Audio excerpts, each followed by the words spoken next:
Hello friends, आज के इस वीडियो के अंदर हम इच्छा दर्शक जितने भी सेंटेंसेस है और कैसे इसको बनाते हैं उसको सीखेंगे।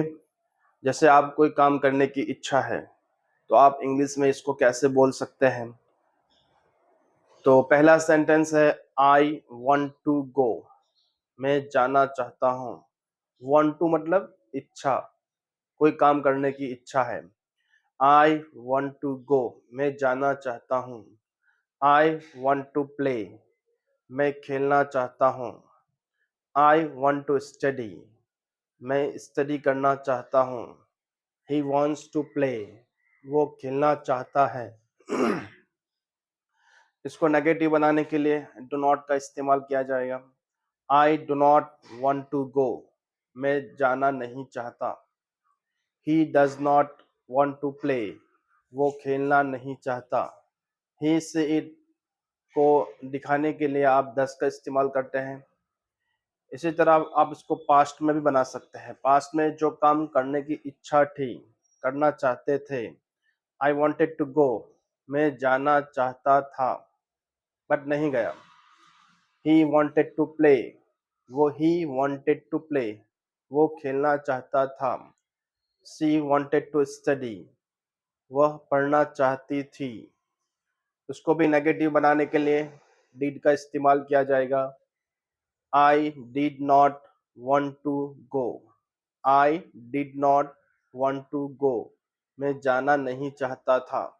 Did आ जाने के बाद wanted का want हो जाएगा। She did not want to study. वह पढ़ना नहीं चाहती थी। I did not want to read. मैं पढ़ना नहीं चाहता था। तो इसी तरह से आप बता सकते हैं।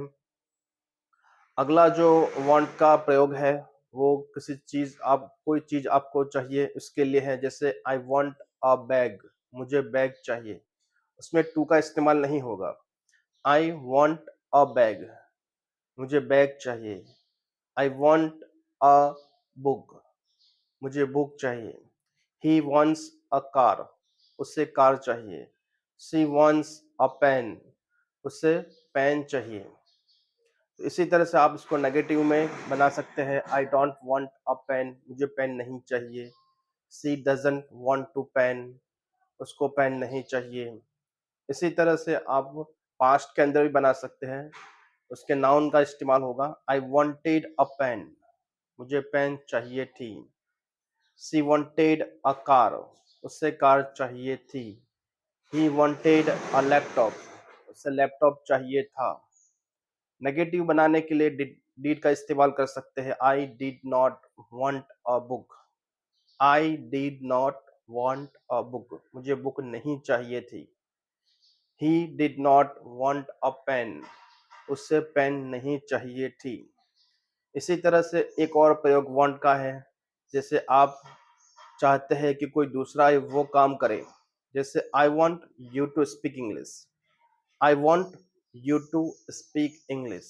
टू के पहले जिसके पास आप काम कराना चाहते हैं उसी का जिक्र होगा, उसी की बात बताई जाएगी। जैसे I want you to go, मैं चाहता हूं कि आप जाओ।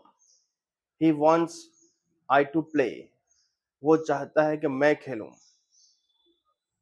सी वॉन्ट्स यू टू स्टडी, वो चाहती है कि आप अभ्यास करें।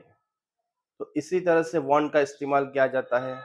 चार तरह से वांट का इस्तेमाल मैंने आपको बताया। वांट क्रियापद के साथ, जैसे वर्ब बताया जाता है। फिर है नाउन के साथ। फिर है आप चाहते हैं कि कोई काम करें तो उसके लिए। आज की इस वीडियो में आपने वांट के बारे में सीखा। अगली वीडियो के अंदर हम कुछ नया टॉपिक लेके आएंगे।